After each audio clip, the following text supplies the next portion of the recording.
అబ్బాయికి సంబంధం గురించి పెళ్ళి అవుతున్నది సంబంధం అంటే ఐదు ప్రార్థన ఏంటంటే ఏదైనా నరసింహతో అయిపోతే ఆ బాబు తీసుకొచ్చేవాడి ఇందులో మా ఇంటికి హైదరాబాద్ ఉన్నాయి ఈ బాబుకి మార్చి ఏప్రిల్లో సంబంధం వస్తుంది ఖాయం అయిపోతే పెళ్ళి అయిపోతారండి అలాగే ఐదు చెప్పినట్టుగా ఏప్రిల్లో సంబంధం వచ్చింది.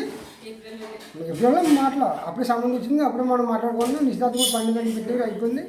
పెళ్ళి కూడా ఇంకా జూలై ఆగస్టులో పెట్టుకుందాం అనుకున్నాండి. ఐదు చెప్పుకి జరిగింది ఈ సాక్షి దేవుడు జీవించింది కాక చూడండి నా జ్ఞాపకం ఇంకెలా మర్చిపోతున్నామ్మా మార్చి ఏప్రిల్లో కురిపోతే పెళ్ళి అయిపోతారంటే మీరు ఫిక్స్ ఇంకా అలాగే జరిగిందండి. నిశ్చితార్థం అనుకోం కదా చెప్పారు అది జరిగిపోయింది ఇంకా దాంట్లో అనుమానం లేదు. దేవునికి మహిమ కలుగు కాక అందరూ ఒకసారి హల్లెలూయా చెప్దామా?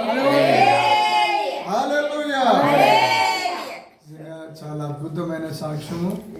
మరి ఆ ప్రవచనాలన్నీ పరిశుద్ధాత్మ దేవుడు నెరవేర్చారు. కానీ మనలో ఏమీ లేదు, అంతా పరిశుద్ధాత్మ దేవుడిలో ఉంది. నేను నిమిత్త మాత్రమే కానీ మహాదేవుడు ఆ దేవాది దేవుడు నాలోనే ఉండి ప్రవచించే ప్రతి ప్రవచనాలు అక్షరాల నెరవేరుస్తున్నందుకు మహిమంతా యేసయ్యకు చెందినగాక. సాక్షి ఇచ్చిన వీళ్ళందరికీ ప్రత్యేకమైన వందనాలు.